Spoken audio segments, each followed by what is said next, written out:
Okay, and then I'm going to start letting people in. And Christy, it looks like either of us can admit, and I guess you're going to do that, right? Yep, I'm starting to do it. Okay. And I will start we should be recording.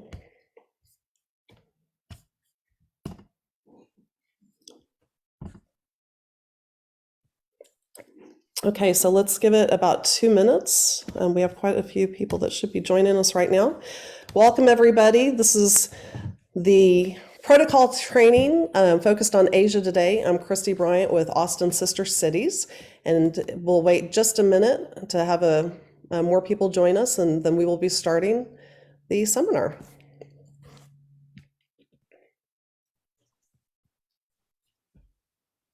Actually, I would like to honor that it's 11:31 and we said that it started at 11:30. So I'll continue to add people as we go along, Brian and Kevin, but let's go ahead and start. I think that would be appropriate. And then once Kevin starts speaking, I will put him in speaker view. I'd like to welcome everybody today. My name is Christy Bryant. I am the chairperson of Austin Sister Cities International.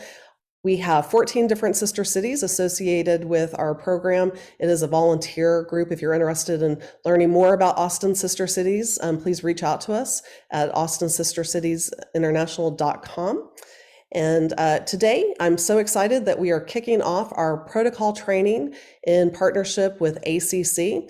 And I'd like to go ahead and introduce Brian. Brian, if you'd go ahead and share a little bit about yourself and then introduce Kevin, I'd appreciate it. Thank you, Christy, so much. Good morning, everyone. My name is Brian Billich. I work in continuing education, a division of Austin Community College. And I'm honored to be working with ASCI on this particular project. We have a great presentation on business protocol in Asia, which will be led by Dr. Kevin Clark, who is coming from our communication studies department. I've been with ACC for 18 years, mainly corporate training and training solutions. And for the last 6 or 7 years, I worked with Danish student groups, providing them travel study experiences here in the Austin area. So with that, Kevin, I'd like to pass it on to you. Thank you very much. Thank you, Brian. Yes, hi, I'm Kevin Clark. I am a professor of communication studies at Austin Community College. I also have worked a lot with publications. I've been a proofreader, editor, copy editor, etc. I'm particularly interested in travel issues. I call myself a Nessophile. That's a lover of islands. I try to go to at least one island every year. And I have worked with Brian with our visiting Danes, and that's quite an enjoyable experience. Even if you're not getting on an airplane, if they're getting on one and coming to you, you get to meet people from another place and find out what they think of Austin too. Well, welcome everyone today. And if you would, I'll go ahead and share my screen here. Let's see.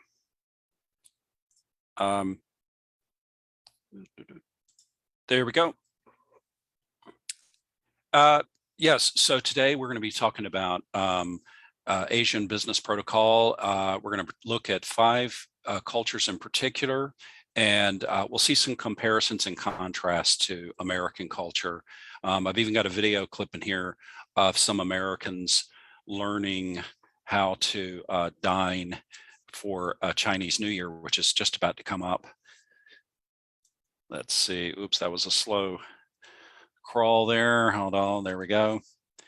So the main areas we're going to be looking at today are these cultures, but I wanted to start with a, shall we say, to get going, a stereotype of an encounter with Asian culture through what we could arguably be a very stereotypical movie, Indiana Jones and the Temple of Doom. You might recognize this brief clip. It's sort of generically the fear, sort of the xenophobia of foreign culture, particularly foreign cuisine. So we'll take a look. I hope it's not too close to lunch here, and we'll revisit this just a little bit at the end, if you would.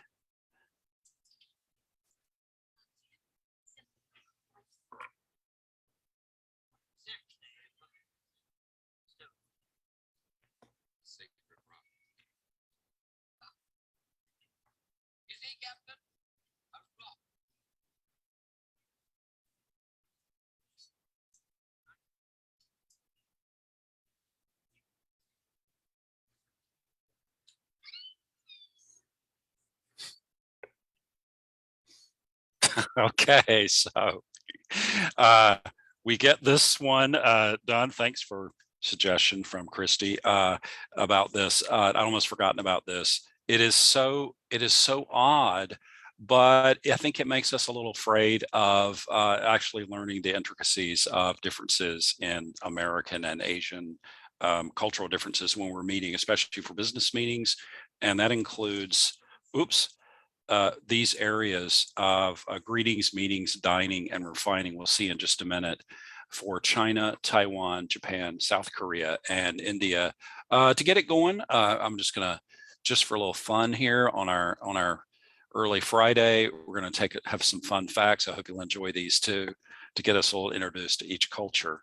So first of all, with China, I bet you didn't know this, but soccer was invented in China 2,200 years ago. It was not certainly made of any synthetics. It was leather, feathers, and hair, and it means kicking ball. Okay, maybe, I don't know if you knew this, with the universal time zones, there really are 5 for China, but China only recognizes one time zone, which is Beijing time. So that means 2 places can have exactly the same time, even if they're 6,000 miles apart, which is pretty interesting. The sun can rise as late as 10 a.m. this way. Another, you have to visit parents. It is illegal not to visit them regularly, which is very interesting, very interesting. I think a lot of us would be not quite so good with this here. Okay, so let's talk a little bit about greetings in China with titles, names, attire, and gifts. So in China, the tradition prevails where there's a lot of respect for rank and seniority, and those areas include family, the organization, and a political party. Organization could be a company. So one of the things you want to look at is handshake. You shake hands upon greeting. Some changes are underway, particularly during the pandemic, that bowing may be more common. Some have suggested this may become an international, including an American process where we're not really touching. And plus, you can greet people a lot faster. If you've got 10 people in front of you, you can quickly bow to 10, maybe a little faster than shaking hands. Also, something that is somewhat unusual for Americans is that if you're meeting an entire group, you may be applauded and you simply applaud back. You don't say, I don't know why this is happening. You simply applaud back in return. So you match the applause. If there's a group of people and you're greeting them individually, you greet in order of seniority with the most senior or the oldest first, and that should be presented to you. For titles, you want to make sure that you use the title and the surname, unless you're asked to give the to use the given name. So you wouldn't say Julia. You want to use standard or professional titles, just as we do, Mr., Miss, Mrs., Doctor, Director, Mayor. I'm not aware that there's an equivalent of Ms., so there's not quite a parallel between Mr. and Ms. But these should be provided to you so you know what to call them. You want to, of course, reverse the order here. Surname is first and then the given name. So that's a little bit of a problem in saying first name, last name, because it would be last name comes first and then first name. When you introduce someone, you'll notice, or they introduce you, they're going to use all the elements of your position, including your title. So Eric Jones is Mr. Eric Jones. And what is his position? General Manager of American Electro Vehicles. So there's a formality here, and we're going to take a look at the end of these 5 countries' cultures at some of the underlying principles of why this sort of formality is used, which will help you out if you're in a situation where you don't have a quick cheat sheet of what to do, or you haven't been in that situation before. Okay, attire. So in business meetings, the Chinese wear conservative, semi-formal, or business casual attire. And I know for my own students, we have to go through this. They think that suits are formal. I point out that's a tux. So of course, semi-formal means a business suit. and business casual might mean a sport jacket and an open shirt. As in America, it's best to match whatever they're doing if you can possibly know in advance, so that you are part of them and not standing out apart from them. Men usually wear sport coats and ties. They can wear slacks and khakis and open neck shirts without coats and ties in summer, but of course you're going to want to check that in advance. Women tend to wear dresses and pantsuits, but should avoid heavy makeup and dangling jewelry. Likewise, I should note here too we got the site, but we perhaps should mention the scent. Generally, you should not be, no one should be able to smell you. So just along with no heavy makeup and dangling jewelry, leave off heavy colognes and perfumes, or simply wear none at all. Gift giving is big in Chinese culture, including in business meetings. So you want to prepare in advance to exchange a modest gift with colleagues at the first meeting. And you may give that to the host or hostess also at their home. It could be something like in the home chocolates or brandy, something that's a household consumable. Again, the order of giving gifts is in the sequence of the introduction. So for example, you might give Western gifts such as cigarettes, liquor, desk items, and books.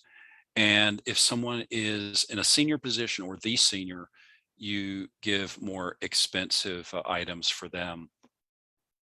Color is very important in most Asian cultures. We don't think much about this apart from holiday colors, probably. But in China, you want to avoid black and white items, which symbolize tragedy or death. Now, I've got a few brief infographics here for you. We can save these and you can have these later if you like. Here's some about gift giving for the various times of year. For example, we're just about to enter Chinese New Year, also weddings and birthdays, in the appropriate gifts, how to give them, etc. And I will just go past this for the moment. So now let's take a look at meetings, if you would, about punctuality, business cards, and language. Well, this is where the nuances really come in. It would appear in Chinese culture in business meetings.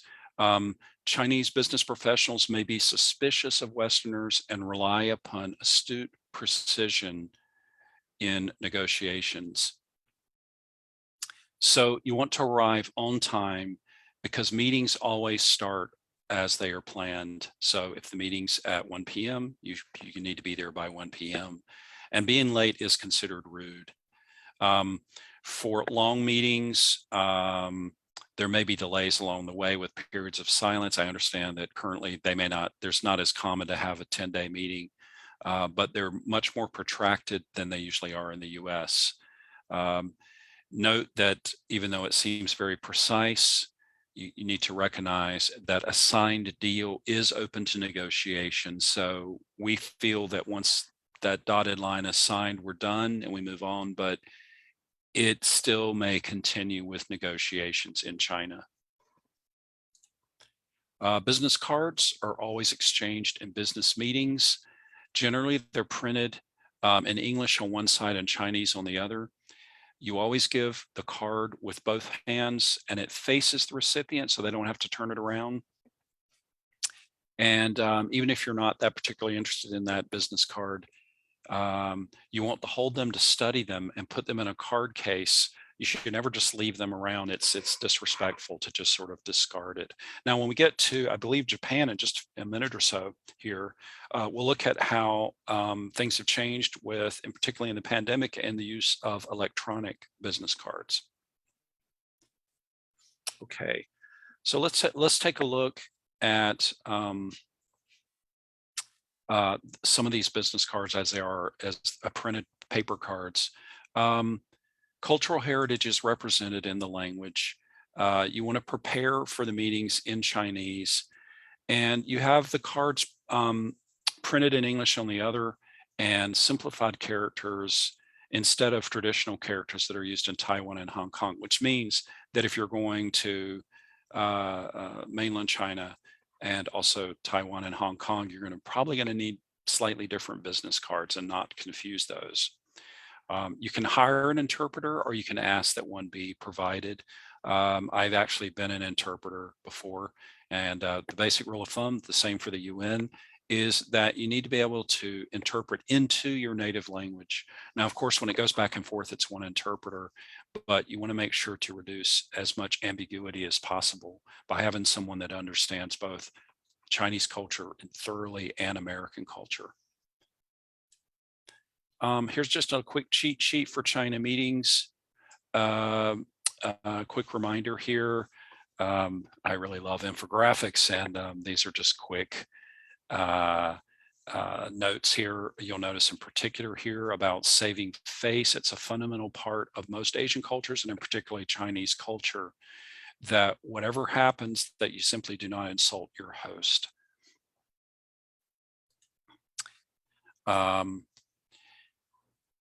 There's some aspects that you just have to be aware of, though you wouldn't bring them up, that again, people are often wary of doing business with foreigners. And so there's some brief, just a little brief bit of infographics here to as a quick cheat sheet. A few things to avoid too. So as much as we do things, there are things we need to avoid, things that may not occur to you in America. For example, you don't use the number 4. 4 is unlucky. There's some that I found quite surprising. Never give someone a green hat because it implies that if you give it to a man, that his wife is cheating on him. You have to be careful of things that don't really make sense in terms of the meaning, the meaning for an American, unless you actually speak Chinese, because some of it, as you see here in the bottom left, are where words sound alike in Chinese. So the phrase gifting a clock sounds the same as the word for death. So you got to be careful. You have to be careful about giving shoes, because it implies that the person is equipped to walk away from the relationship. You have to be careful about sharing a pair, because it's a homophone for the word for separate. You're suggesting that you separate from them. And finally, words for umbrella and fan also mean to separate. Means that you're subtly letting them know you would like the relationship to end. Okay, so let's take a little look here at dining in China. Oops, pardon. So often dining in China is for indirect business to begin with, to probe without formal commitment, even through big banquets. So you simply don't meet with colleagues, have the business dinner, and then do some business and leave. Instead, people want to get to know you first. This is kind of equivalent maybe in the US to when you actually go to an in-person conference, which we've been missing for a couple of years, when you meet at the Irish bar down the street, and you still got your name tags on and that sort of thing. So this is the equivalent in China, that people want to know you informally before they get down to any sort of business, even business dining.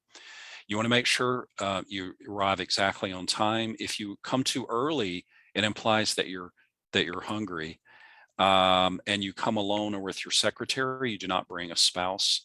You do not eat or sit until the host has started. You know, make sure where your place is. The host sits at, usually the senior person sits at the head of the table, and you, even if you may be not planning to do it, even if you're not planning to do it, you want to make sure that you reciprocate to invite everyone that is gathered, so that you can treat as well. As we're going to see throughout Asia, generally going Dutch is not a process. There is a host and there are guests, and those are the two roles. Well, of course, along with dinner is toasting and the use of utensils. Toasting is a big part of any formal Chinese gathering. To make a small toast at all occasions, you want to do that during and after the first course. So it's not simply to toast to begin the meal, but throughout, because there are multiple courses in the meal. You want to raise a shot glass for toasting, and not use your beer, soda, or wine glass. And you say ganbei, which means bottoms up. And you accept a drink, and of course you don't have to finish it. So a lot of alcohol and drinks can go to waste, but it's rude to refuse a drink. So you can take a drink and simply not drink it, or just drink some of it. Finally, and let's see, I think we're getting to the end of our Chinese dining aspects here. There are precise rules at the table for using utensils.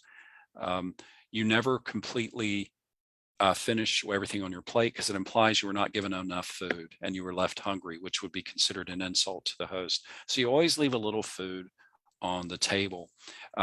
This also works in quite well if there are elements to the dish that you find unsavory, or that you feel is not part of your diet. So as long as you're not insulting their culinary taste or their hospitality, you can say things like, I don't eat meat, or my doctor says I can't have any more carbs, or something. So someone outside of the dinner table has made those decisions. It's good to slurp and belch your soup. A little hard for Americans. We're mostly taught never to do that. It implies that it's delicious, that it's savory, and that we enjoyed it. And of course, we're going to cover a few more things here about using chopsticks, where you leave them, for example, on a rest, and we'll see certain things that you do not do that are considered rude in the way you use chopsticks and leave them. So again, here's a quick cheat sheet. A belching, make sure to arrive on time. No tipping, as in most of the world. And again, leave a little bit of food on the plate, and don't pick through the food. In other words, allow the food to be served, and you can eat what you want and the type of items you want without making an issue of it, because you're going to leave some food on the plate as it is to show that you were not left hungry. So a few more things here about do nots. Don't eat the last piece of food from the serving tray. That's greedy. Don't tap your bowl. Don't spear your food with chopsticks. Teacup, like any other cup or dish, should never be allowed to run dry. We'll see again here, you never stick chopsticks straight up in your bowl of rice, because that is usually, it looks too much like incense that is used in funerals. Just a few more quick cheat sheets here. In traditional Chinese dining, dishes are communal, and frequent use of rotating trays. It's for easier sharing. That way, no one has to pass down the table. You don't have to worry, do you pass to the left or to the right? A few more things here, again, about chopsticks. There we got the vertical chopsticks again. In formal settings, there are going to be many toasts, but that's the only time you drink alcohol. You don't drink it just with the course. Always serve others before serving yourself. So again, about a politeness for other people. Okay, now this is I found this nice clip from this series called Confucius Was a Foodie, and it is sort of pan-Chinese. This could apply to Hong Kong or Taiwan or China, mainland China. This is a Westerner who lives in China, instructing her companions, including the host of the show, on how to dine in a formal setting in China.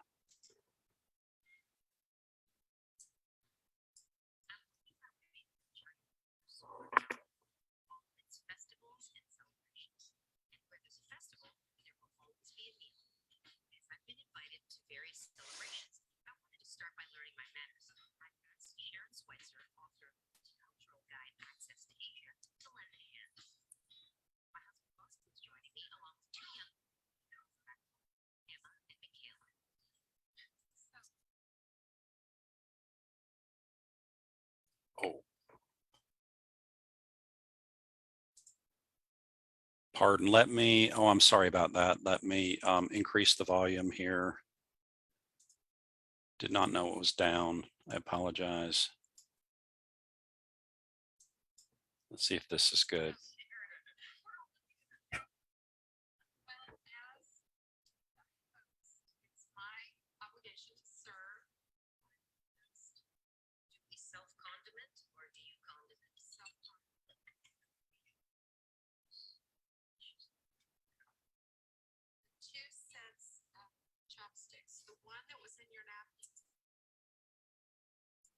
Oh, I apologize. Hold on just a second. Let's see if I can improve that volume just a bit. Hold on. Let's see.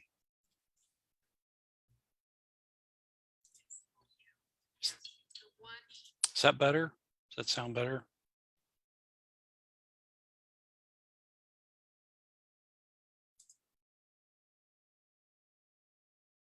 Oh, thanks, Brian. Oh, thanks.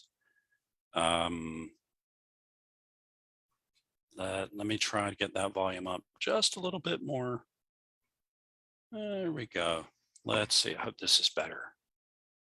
Here is this extra set is for you to use to help serve the people on your right and left. Ah, good. Very good. Thank you. You would not use these chopsticks to put in the dish. And you always serve from the Lazy Susan. So this dish never gets picked up, but you can That's pick right. up your dish. Yes. Yeah. So shall we? Of course. Emma, why did you want to come and learn about the whole etiquette thing? I'm actually studying here. So I'm going to all these local places and I don't know what I'm doing. So I just wanted to make sure I'm not embarrassing myself. Oh, look at that. See, that's so important because that whole idea of even just who's going to pay.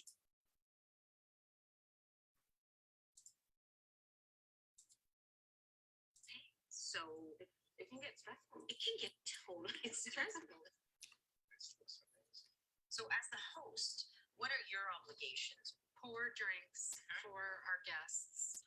We also serve our guests and we just make sure our guests are comfortable. We also take care of the bill discreetly. See, that's a good thing. What happens is they will take care of the bill out of sight. You shouldn't even see that happen. Lovely. Isn't this beautiful? Wow. So where are you supposed to put your chopsticks when you put them down? Just across? Yes. Okay. With like diagonal? Would that be rude if they were just kind of on half They're their leg? leaning. That would not be ideal. Okay. The best, Michaela, they had chopstick rests, would put them there. Since they don't, you want to put them up to the side. Question regarding the taking photographs. I would ask the host if it's all right. And most of them are going to be very flattered that you enjoy the food that much. So am I allowed to take a photo?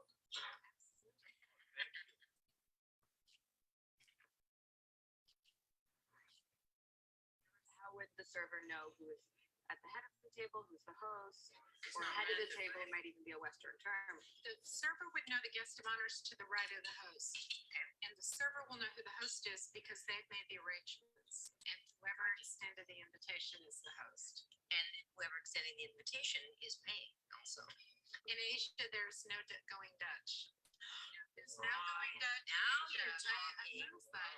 It's hard to split bills. I actually sort of laughed at it when I asked to split a bill with my Really? friend. Yeah. Oh, well, that you know rude? why? Here's why. Because there's what's called guanxi, or there's reciprocity.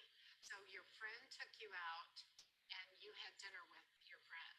Well, the next time it's your turn.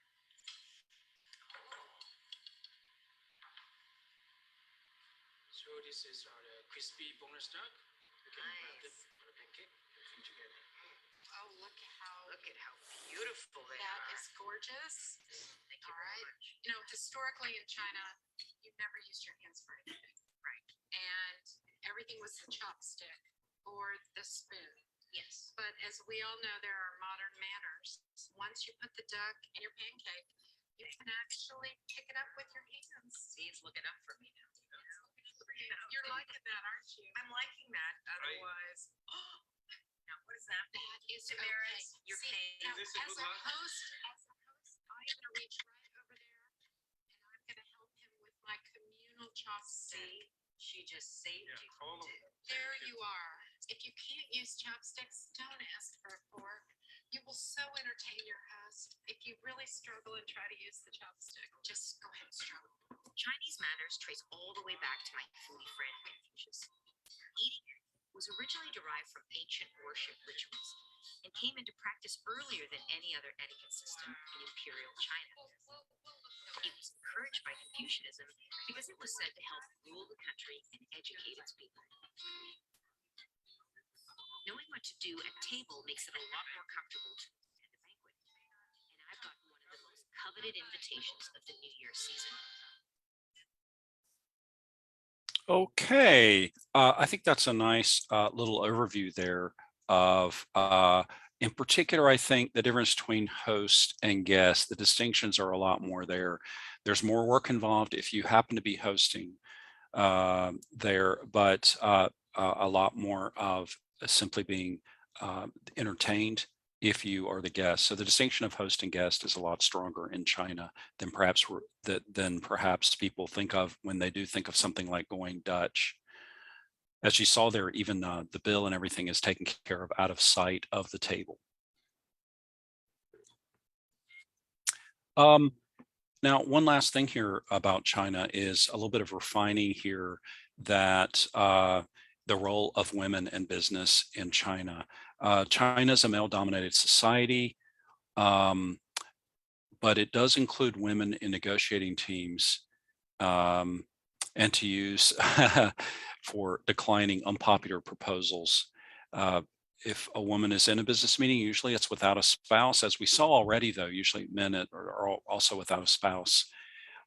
Generally, it's suggested that women avoid smoking or drinking, though Western women may do so moderately. But again, you want to follow the lead of who you're with and see what is appropriate. All right, now let's move to Taiwan, if you would. And let's see here. Hold on just a second. Oh, yeah. So just a quick, some fun facts about Taiwan. I found this very interesting. Garbage trucks collect garbage, trucks collect garbage directly from people rather than garbage bins.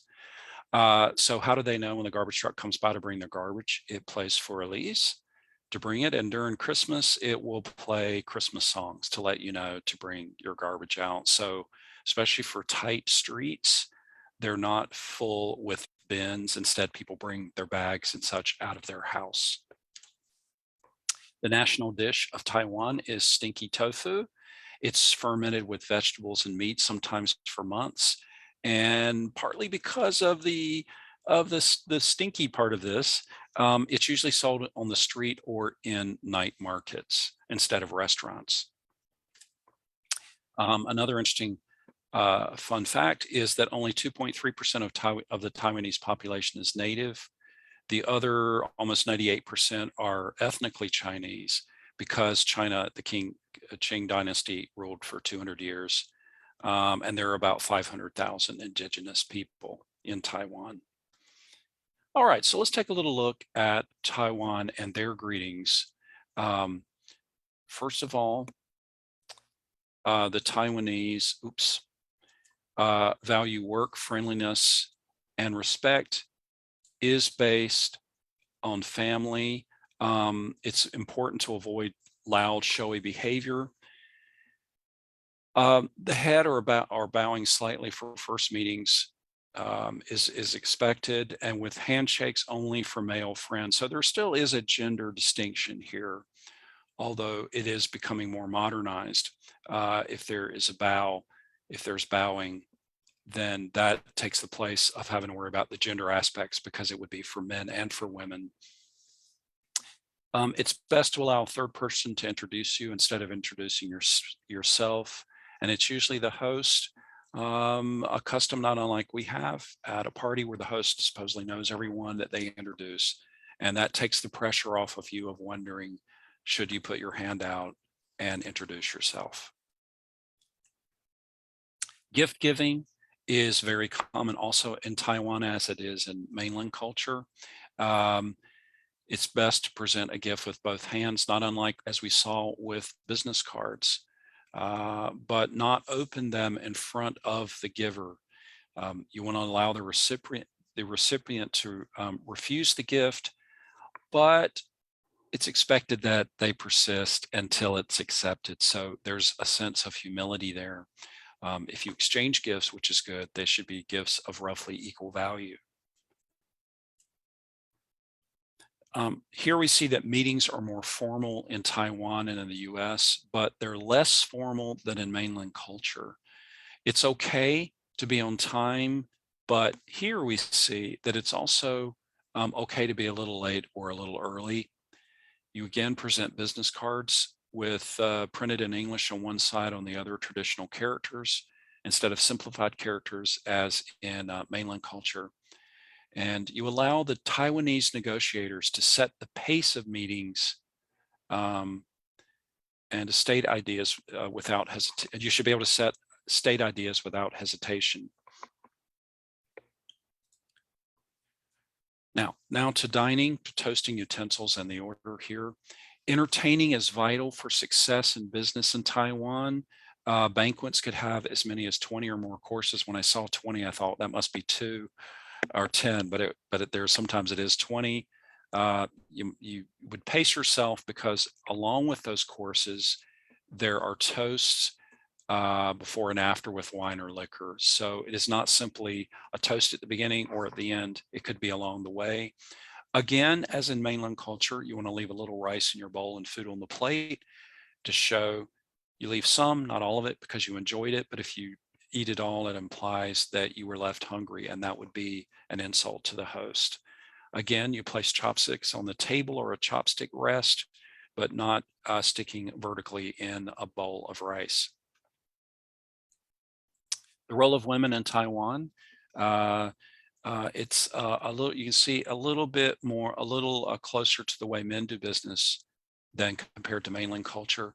Women are generally may conduct business in Taiwan, but women also need to be patient for businessmen to accept them in business positions. Generally, women are invited to business dinners, but not to after dinner entertainment. Okay, now let's move to our third culture, which is South Korea. Some quick fun facts. At least 20% of South Korean males use makeup, and the industry is worth about 900 million a year. Jaywalking is very uncommon and it's illegal, and there are fines for it. You see someone getting a fine right there. So even if there are no cars, generally people will wait for the light. And of course, you've seen this, and if you've seen it, then you're one of the people around the world of 2 billion views of Psy with Gangnam Style. K-pop is we've all probably heard of Korean pop, K-pop, but it's the country's third largest export. That's pretty amazing. Okay, so let's take a look here at South Korea and its greetings, including titles, names, attire, and gifts. Let's see. In greeting, you want to use a traditional bow and handshake with the right forearm supported by the left hand, and bow again deeply at the end of a meeting. Now, some of these for here and for Asia seem to be in flux according to Western influence, but also in a different way because of the pandemic. The best I've been able to find is that because a lot of things are virtual, this is not in play anyway at the moment, but bowing would seem to be making somewhat of a return. You want to dress semi-formally with a business suit and tie. Women should avoid tight skirts. So against the usual semi-formal suit, shirt, tie, and as far as I can tell, I didn't see anything, but men should still wear ties and not an open shirt. You want to address the others with Mr., Mrs., or Miss, plus the surname, plus a shared given name, plus the individual given name. This is one difference in Asian cultures for South Korea. So Kim Dong-sung is Mr. Kim. Kim is the surname, the family name. or informally he's Dong Sung. But you'll notice the difference here with given names. There's a shared given name. So brothers in the family will have a similar shared name, but then an individual name after it. And that's why you will often see 3 names rather than 2. For gifts, again, you want to give a gift of reciprocal value. Use both hands. The gift should be brightly wrapped, but again, there's some colors that should be avoided. It should never be red. It's better with yellow and red or green stripes. Okay, again, business cards we'll get to, along with punctuality and language. Koreans do expect punctuality, but there's some room for delay. Again, you give business cards with both hands facing out to the person you're giving it to, so they don't have to turn it around. In your first meeting, you are there to establish trust without a discussion of business. So again, this is the behind the scenes, just sharing some time together to see if their trust can be built before you get into the formal business setting. Note that for interpretation, that yes is not always yes, but instead of no, you might want to use questions that don't use yes, no responses. In other words, open-ended rather than close-ended questions, because no can be seen as rude. So if you only give them the option of yes and no, someone in a business meeting, that might make them particularly uncomfortable. Dining in South Korea is essential for developing social relationships, which in turn can lead to business dealings. So again, food and dining and drinking are very important in this culture. It's okay to pour your own drink, but not others' drinks. And it's also okay to accept an invitation for drinks after dinner. So you may be at a different location. You allow the host to seat you and pay the bill. Again, if you're the host, you're going to be quite busy with that. But if you're the guest, then you do not get involved in that. No one is splitting the bill. There is no going Dutch. And you pass instead of a turntable, you pass the food to the right. Okay. Let's see here. So another quick cheat sheet here. You want to wait for, in order of dining, you want to wait for the oldest person to lift their spoon or chopsticks before you start. Some extra things here I found interesting because I don't know if I've seen this anywhere else, but let's say you have food that it's day like we have where you have allergies or there's hot food. You never blow your nose during a meal, even if it's running like crazy. So you would have to excuse yourself from the table. And don't lift the bowl off the table and eat with the bowl in your hand. You keep the bowl on the table. You don't reach across the table and you don't use your hands to pick up food. This is not unlike we've seen with Chinese and Taiwanese customs. Okay, now let's take a look, if you would, at the role of women in business in South Korea. Some Western women may have problems conducting business in South Korea, but to proceed, a woman doing business in South Korea should shake hands with a South Korean man, but not with a woman. This can get a bit complicated because it depends on who is offering their hand first, right? So if a Korean businessman offers his hand, a woman can shake hands, but neither the Korean businesswoman nor an American businesswoman offers their hand. You want to act elegant, refined, and feminine without loud talking. And although this is not necessarily true of the other cultures, there is allowing a South Korean man to speak or act first, similar to wondering, who's going to offer their hand first for a handshake. Okay, to our fourth culture is Japan. So some quick fun facts. Japan has the highest number of vending machines in the world, over 2 million of them, and they can dispense a lot of things, food, drinks, and snacks. But I think maybe the most interesting fact I found is that you can buy dog wigs in a vending machine. So if you take anything away from our fun facts today, there's one for you. Also, it has one of the world's lowest crime rates. You'll notice this young woman on the subway with her purse in her lap and is not concerned. Stealing bicycles is one of the biggest issues, or umbrellas, but a lot of people consider our umbrellas to be borrowed anyway. But the rate of homicide is the lowest in the world at 0.3 per 100,000. So there's crime, but simply not at this violent level. And here's something good. If you've ever wondered about schools in Japan, students actually do a lot of what we would consider janitorial work, including cleaning toilets, classrooms, and the whole school area. All right, so let's take a look at Japan and greetings here, and titles, names, attire, and gifts. Working together in Japan, combined with politeness, is held in highest esteem.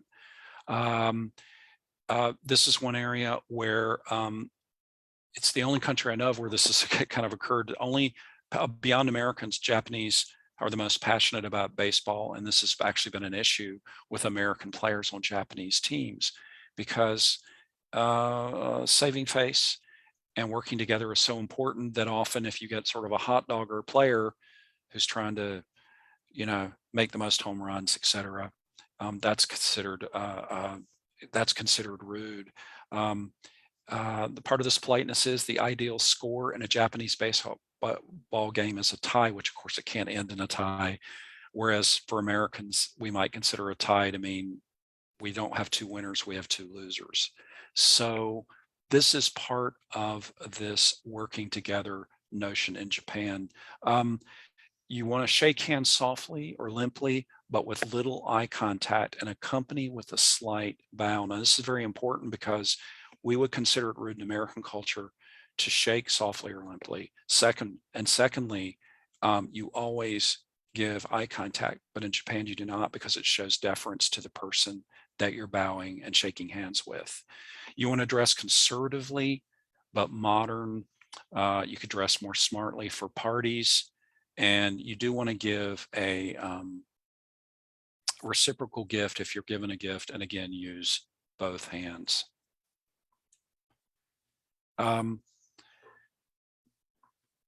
The Japanese are very formal in meetings, and they expect the same in return. It helps if you know some Japanese culture.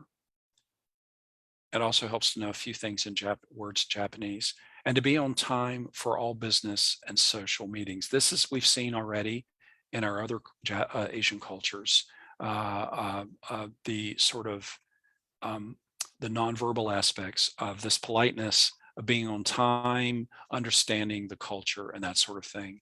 Again, you exchange business cards before shaking hands or bowing. You do it with both hands, and you include title and rank so your negotiating partner is evident. So if you're the director and they're a director, you can know from their business card, and they'll know from yours, that you're of equal rank.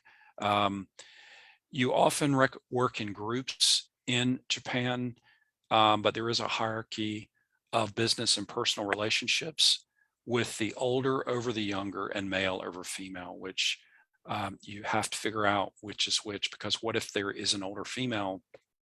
Is there a status because they're older, or is there status because the other person is male? These are things you have to negotiate carefully. Okay, to update this a little bit with business cards, one big change during the pandemic is digital business cards. So during Zoom meetings, there's a company, for example, called 8 that creates QR code links for business cards. So you're in a meeting, QR code appears on the screen, you can snap it, and you have their card on your phone. And this really actually saves a step, because often people will use an app on their phone to scan a physical business card and save it that way, and probably will dispense with the physical one. And this actually saves a step and is becoming quite popular. Okay, now a few quick reminders in our infographics here. You're going to want to bow slightly, offer your business card with both hands again, accept and say thank you. And again, it's rude to leave it somewhere as if you've left that person on the side. You never write on it or you leave it behind. I mean, if you were to throw it away later, you would do it out of sight. You would never leave it there. It would be considered rude that you seem to show interest and then you were not interested because you threw the card away in an evident place, like on a table in a lobby of a hotel. Of course, arrive early, wait to be seated. Again, order of seating is important, and take lots of notes because it shows interest. It doesn't necessarily mean that the notes reflect the most important aspects of the meeting.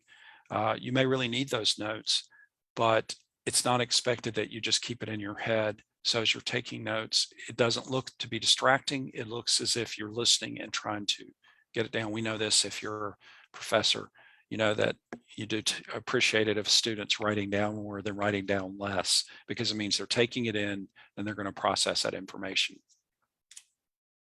Okay, a little bit about Japan and dining, toasting utensils in order.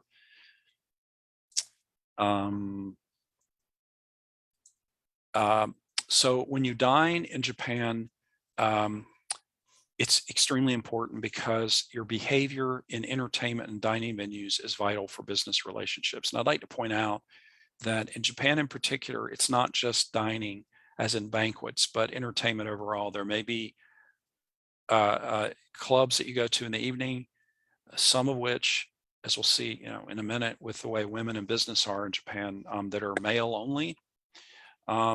Some actually will note, it will literally say foreigners accepted. Some are really only for Japanese or only for Japanese men, but you can let the host take you along and you'll know where to go. There'll be the lead there, but you'll realize that you may be up late. We all know about karaoke. That is a big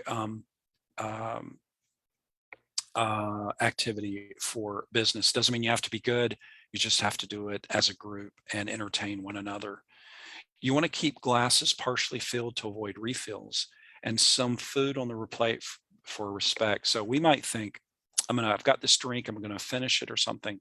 The point is, when it's partially filled, no one will fill it.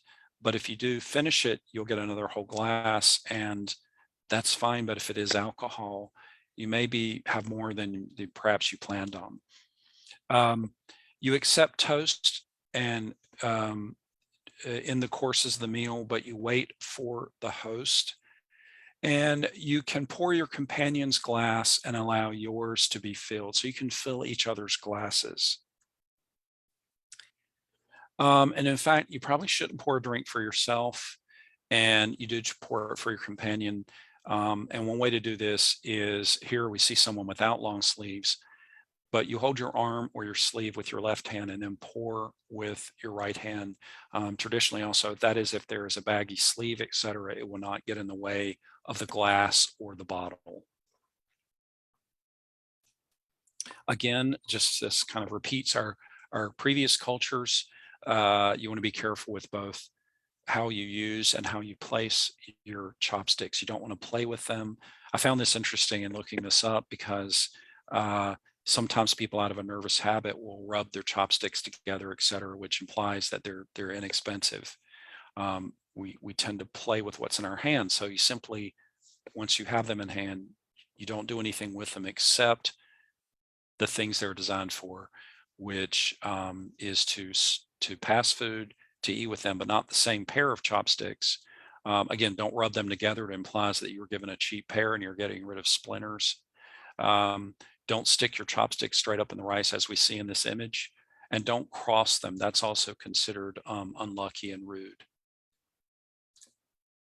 Okay, so one of the things we'll certainly note as we get into particularly Northern European culture, but also in Asian culture, when you enter a private home in the genkan or entrance room, this is one time you take off your shoes. If any of you have lived in the North or Midwest, you know there's something called a mud room, and it is for precisely the same reason. It's so that any dirt tracked in will stay in that entrance room and not be tracked throughout the house.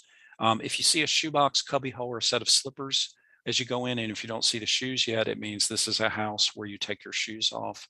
If they're tatami floors, those are mats.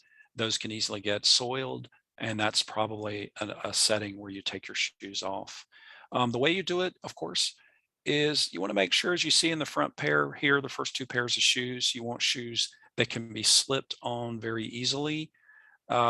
This is the double duty. If you're flying there, this is easier when you're taking your shoes off in the airport too, isn't it? So you probably don't want boots or shoes with a lot of laces. And because your shoes are going to be off, you want to make sure that you have socks without holes. That might be something you think about in the morning as you get dressed, because that will be exposed later. Okay, so let's look here at a little bit our cheat sheet here about dining. There's actually expressions you can use to say, I gratefully receive. Again, don't pour your own drink. You can, when it's soup, you can lift the bowl and sip it close to you if it's soup, but not solid foods. Never eat sushi in more than one bite. It's designed to be one bite, so you only put it up to your mouth, eat it. You do not put any back on the plate. So, some other guidelines here. Oh, interesting. Yeah. It says use the opposite end of chopsticks to take food from a shared plate, or there are two sets of chopsticks. So you're not mixing serving chopsticks with eating chopsticks. But you'll notice here, this is one time where you do want to clean your plate. Cleaning your plate down to the last grain of rice is considered proper Japanese dining etiquette. So this differs from our previous mainland China, Taiwanese, and South Korean sort of functions of how much food to leave in the plate. And just as you say something, I gratefully receive at the beginning, at the end you say, I thank you for the meal. Okay, a few quick just a few quick items for our cheat sheet here. Again, what you say at the beginning, end of the meal. It's good to slurp noodles. That means you enjoy it. That means you enjoy the food. So feel free for us to hear your slurping. Don't pass food with chopsticks, though I understand there can be serving chopsticks in some cases, but just never the same pair. And again, offer to pour a drink and they'll offer one for you as well. Okay, now how do women get along in a business? Here's something good to know. You have to establish credibility at the beginning of a meeting. It's good to dress in dresses and suits with subtle colors and shoes with heels. So this means in it is semi-formal for women, just as it is for men. Your acceptance will be first as a foreigner, then as a female. So there's kind of a hierarchy of acceptance, So the implication then is that a Japanese female would be accepted over an American male, but you just have to follow what is happening around you. Finally, it's good to invite Japanese businessman to lunch or dinner, but to allow him to choose the restaurant. So you do the invitation, but he selects where to go. Okay, and our fifth and final stop on our trip through our Asian business protocol is India. Now, India has some distinctions here. I mean, we can even say literally as a subcontinent, there are differences. India kind of stands alone, but we'll see some similarities too with our other four Asian cultures. Some quick fun facts.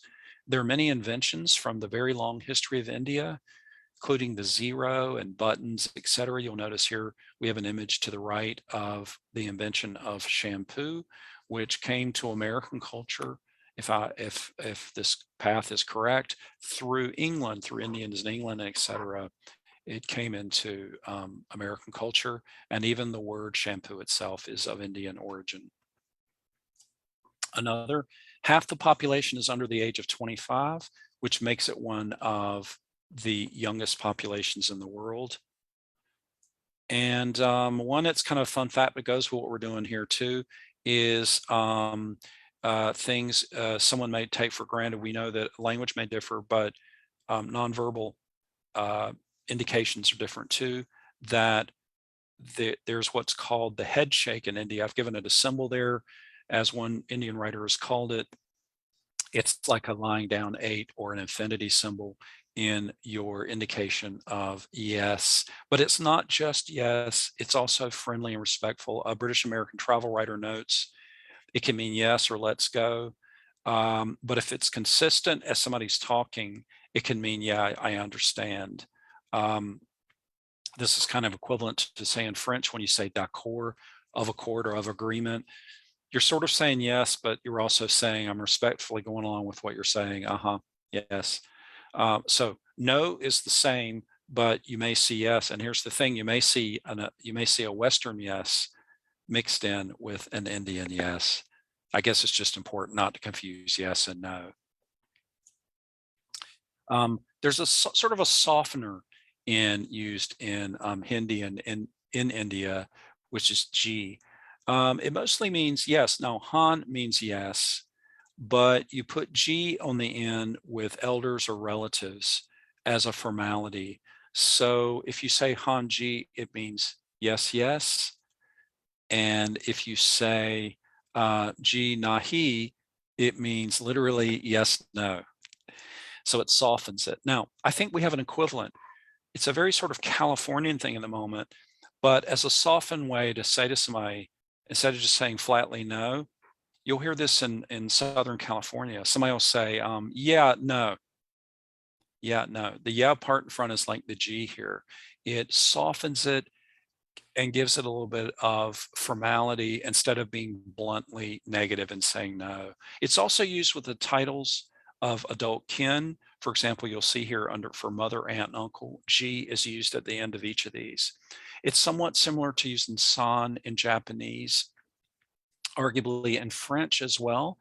You don't generally say in a formal setting, you don't say hello without putting something in like bonjour, madame. You have a title after it. This is the softener, either at the beginning or end of the word, to make it a little more formal and a little less abrupt. Okay, just a few more things here, if you would. Let's check our time here. Oops. So let's take a look at greetings, titles, names, attire, and gifts. Shaking hands is common at meetings and leaving, though a slight bow with hands together, a namaste, shows respect. And it starts with the highest level person. So you may have a line of 4, 5, 6 people in front of you, and you do this with each, but you start with the senior person. Some have suggested, in fact, we may keep an eye on this. This may become an international greeting in some form. Namaste, et cetera, is often associated with things like yoga in the United States. But this is a way, for one thing, this can be done in virtual meetings, whereas a handshake would not work. It's normal to accept a garland of flowers around the neck. And if you don't want to keep them there, you can remove them and carry them by hand, but you shouldn't just toss them down. Men should wear semi-formal attire, such as a suit and tie. Women can wear pantsuits or dresses. And gifts are given and received with both hands, but you only open them out of sight. And you do this only after the relationship develops. I think this might be a little bit distinctive from our previous cultures, where you start your relationship. Here, it is only after the relationship develops. Okay. You want to be patient and persistent. If the partner doesn't show, it's not necessarily negative. You just have to be ready to reschedule and be persistent with the meetings to reach an agreement. You present a business card in English when introduced. English is still the lingua franca of India, so it's perfectly acceptable to be only in English. You want to, again, avoid a direct no, which can seem abrupt and rude. and you say, I will try. I will try. Not unlike if one of your children asks if you're going to Disney World, you say, I will try. It's not necessarily a no. It leans toward no, but it's less abrupt. And beware of nonverbals. As I just noted, the use of the head for yes and no is performed a little differently. All right, so some quick cheat sheets here. Again, namaste. You use a person's professional title. You only use your right hand when shaking hands or touching anything. And there's various reasons for this, but when in doubt, if it is normal only to use the right hand, use the right hand. If it is, you're in an area where that's not necessarily required, no one will really notice. So when in doubt, use that right hand. Generally men and women do not touch in greeting, so you're back to a bow and it's fine.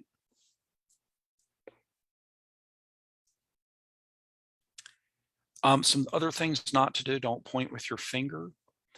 You don't actually get into business, again, without those sort of informal behind the scenes meetings, asking about their life and family and hobbies, getting to know someone before you do business with them. Never refuse an offered drink. Again, no is rude. Never refuse an invitation outright. You can use an excuse. And be polite. So let's take a look at our when you arrive for dining here, toasting utensils in order. Now, this is quite different. Notice here, you can arrive 15 to 30 minutes after the arranged time for dinner. This is certainly not what we've seen already, where you arrive earlier or right on time. You allow hosts to serve you. If you do not want to eat something, you leave the food on your plate instead of refusing it. So that's a sign of politeness. If the host uses their hands, use just the first 3 fingers and thumb. So that does not mean, so you do not use your pinky. And use a spoon to take food from a communal dish, but then use bread to scoop up the food. So the bread is only for you individually, and the spoon is the serving spoon.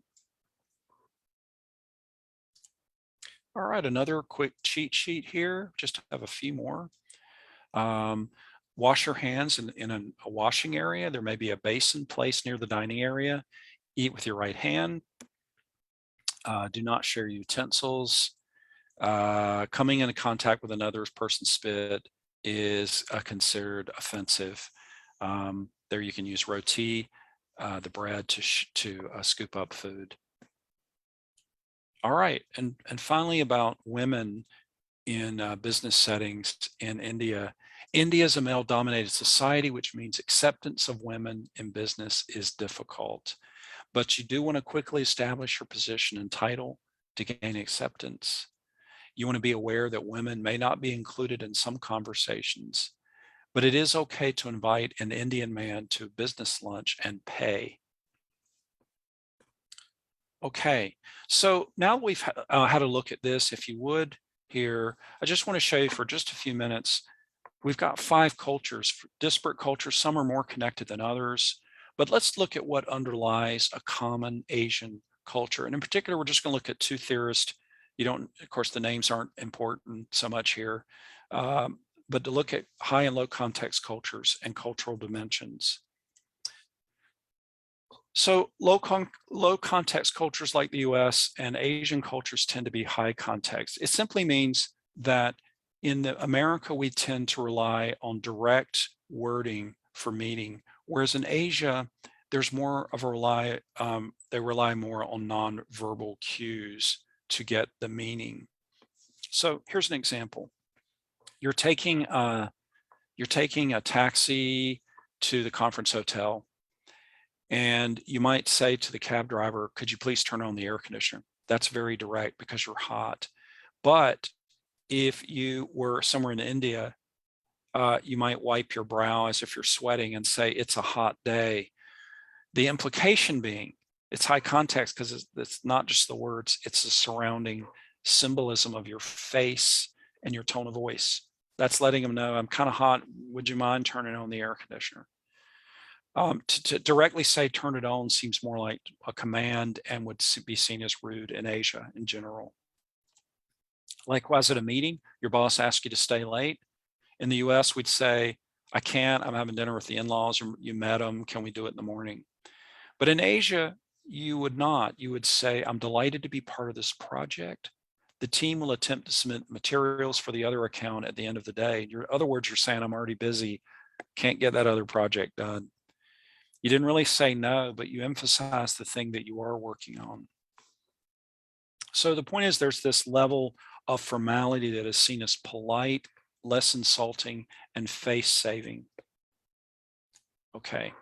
Now, a Dutch researcher named Hofstede worked for IBM and realized the IBM locations around the world that there were certain commonalities in the cultures. Now, there are 6. We're only going to briefly, really only 4 thoroughly apply here in contrasting American and Asian cultures. And I'll just show you these quick. I highlighted this one in particular, individualistic versus collectivist cultures. Now, America always ranks #1 as individualist. We take primary responsibility. I take credit, I take the blame.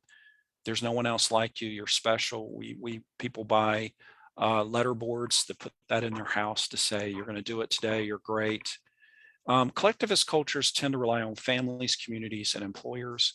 I am my family is me, and that includes all 5 of our Asian cultures here today. It looks like this. The darkest ones are individualistic. You'll notice they're Western European, and they're colonial allies here like the US. There's also low power and high power distance. This may seem fairly obvious. The US is low power. No one has a lot more power than someone else. A student may ask a teacher why. This child could be 6, this teacher could be 36. We don't believe generally in Western cultures and in the US that anyone has particular more power, but a high power distance tends to be more significant in Asia, where there is more of a, for example, class or caste system. It is extreme, but simply levels of seniority. And we can see here again, where it's light, like the US, there's not much power distance between a superior and an inferior, or I'm sorry, a superior and a subordinate, but certainly so in Asia. Okay, just a couple more here. Long and short-term cultures believe that the world is in long-term believe the world is in flux, so we need long-term planning. Short-term, this doesn't play out a lot, but we can see that I don't think this one I want to play in quite as much, but it certainly applies that in the US we tend to be more short-term. Okay, and the last one is indulgent versus restrained cultures. Indulgent cultures like the US engage your impulses. Friends are important, life makes sense. Restrained cultures, life is hard, there's duty, not freedom, etc. And we can see the contrast here.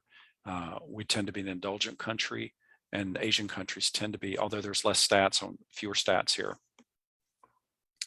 And that's essentially what it looks like here.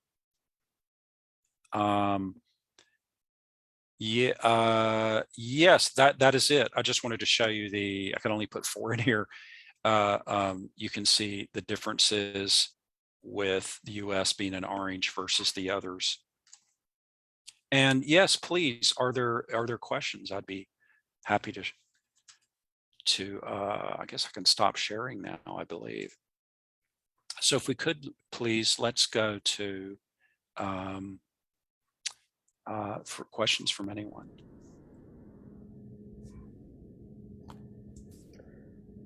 If people have questions, if they'll put them into the chat, that would be fantastic. And by the way, if you don't have a question, I can ask you one. So you're served eyeball soup, not really. How would you respond to that? Well, since I'm the one who's I would look to the my peers at the table and see what they're doing. So, Christy, are you saying that if indeed your peers were eating eyeball soup, you would have some as well? I have been known to, yes. Okay. Well, let's put it a step further, that it either you find it very unsavory or it doesn't fit your dietary restrictions. Let's say you're a vegetarian, and we'll say eyeballs are not vegetarian. Unless it's black-eyed peas, but that's different.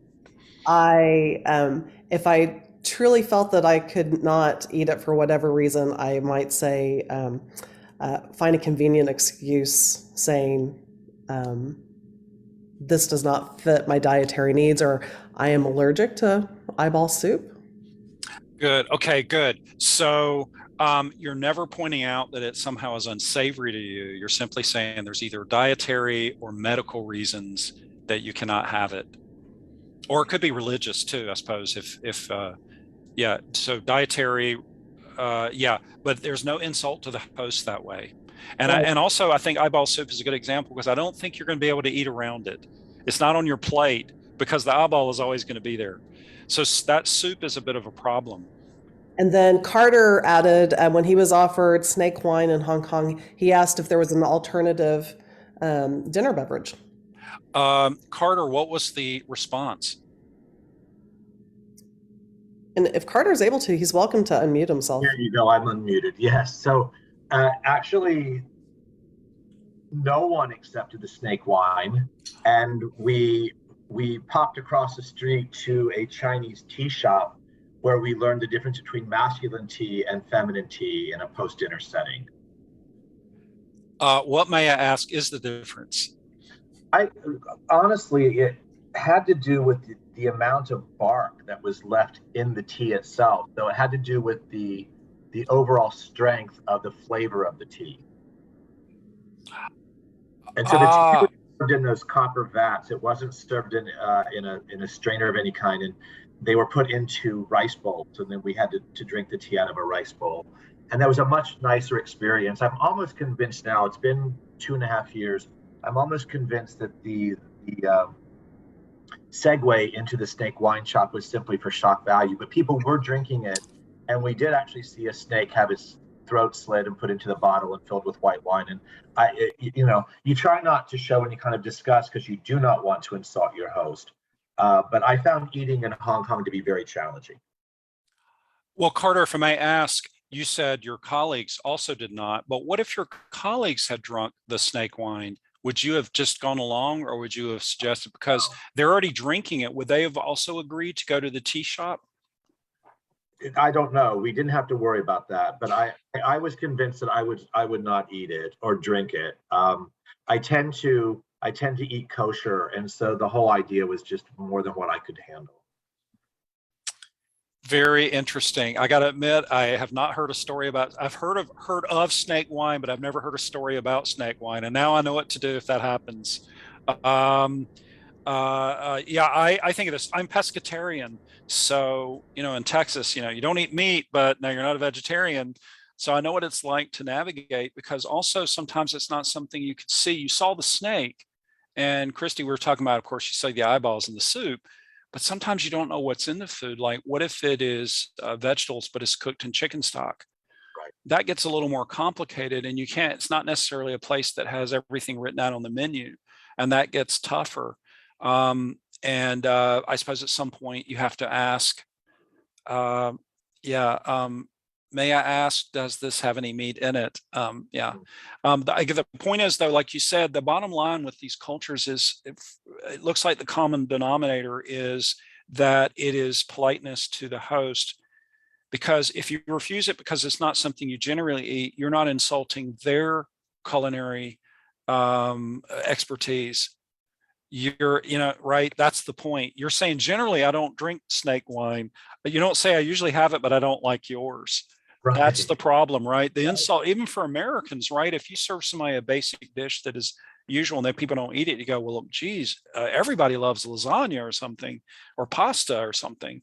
So it looks like the standard practice is simply saying that that you're refusing the item itself, not their preparation of the item. Right. And that's funny you said that it was for shock value to see if anybody would go for it. That's very interesting. I was offered in Greece, I was offered raw sea slugs, but you eat them with straight vodka. So I did it. I'll admit I had the vodka a little bit before I ate them too, because that way I was able to do it. And I didn't have to drive or anything. But it's because that's what they did. Somebody closed their shop. They saw I had a bottle of vodka, closed their shop and said, hey, let's, they got their friends over. And it was a meal that wasn't in a restaurant, but it was still a host, right? And I'm pescatarian now. I don't know that I would do it, but I would eat the sides or something. I go to barbecue places here and have sides. You can still, the point is to socialize and to be polite and not to insult. I'm glad to know about the masculine and feminine tea now. I was in a tea shop in Chinatown in San Francisco, and they said, just pick one and we'll make it. And I picked one and they said, well, that's lady tea. And I'm like, what do you mean? And they say, it's for women going through menopause. Oh. I was like, oh, okay. Okay. I had 100 to pick from and I picked that one. But so you're saying maybe pick another, could you please pick one for me? So, and they were Chinese. So I had them, and it gave them pride in being able to say, how about this one? And it sounds like they got to say, how about the tea shop, instead of you demanding it. That's nice. So it's always saving face. Well, you mentioned that during your presentation that you never want to embarrass your host or hostess, and you, especially with the Asian cultures, want to be able to save face. So it had been a lovely evening. It was actually, we did 9 restaurants in 2 hours, and each restaurant had a specialty. And it was kind of like, it came out of Anthony Bourdain's last article before he passed away. And so there were pictures of Anthony Bourdain in these different restaurants in Mongkok, which is the oldest part. And I think something about your presentation, you've been very gentle on the way you've handled the Chinese and how you've mentioned high characters and low characters.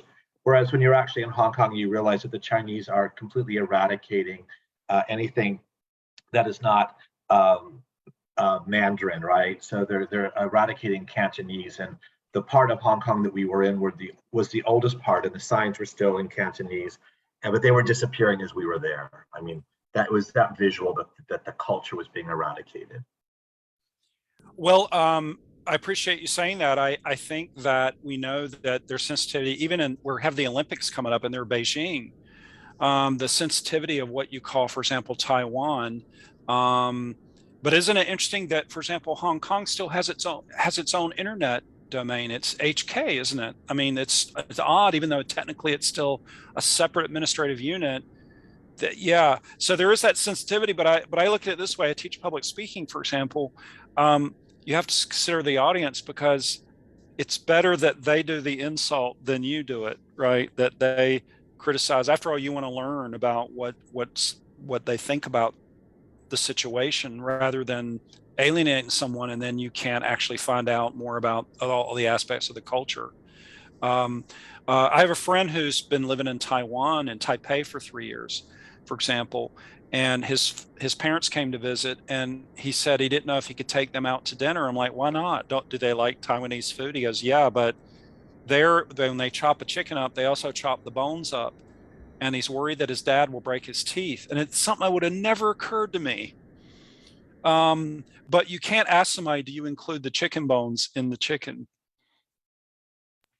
Yeah. Christina and Carter, how did you happen to find this session?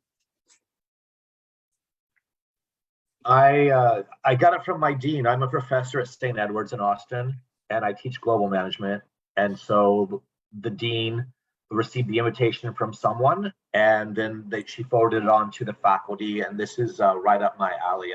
I was engaged with the Sister City program when I was at Texas A&M in San Antonio for the previous 12 years, and worked very closely with Scheherazade al-Shahi, and actually was on a couple international trips myself representing the city, predominantly to the Middle East. But I'm grateful that I was made aware of it, and I'm a little surprised by. Obviously you focus on who's in the meeting, right, and not who's not in the meeting, because you have to keep a positive spin on it. But I'm a little surprised given how cold it is outside, the people aren't looking for something to do to enhance their knowledge. But perhaps I'm naive. Well, I think that's a good point, Carter. A speech I do for public speaking is called My Favorite Place, because even especially during a pandemic or it's cold and it's not a tropical location yet, we get to travel by talking about places. You mentioned Anthony Bourdain. He was really good at that. You got to see the bright side of the street and the dark side. That's what he was good at, because he'd lived on that dark side a little bit.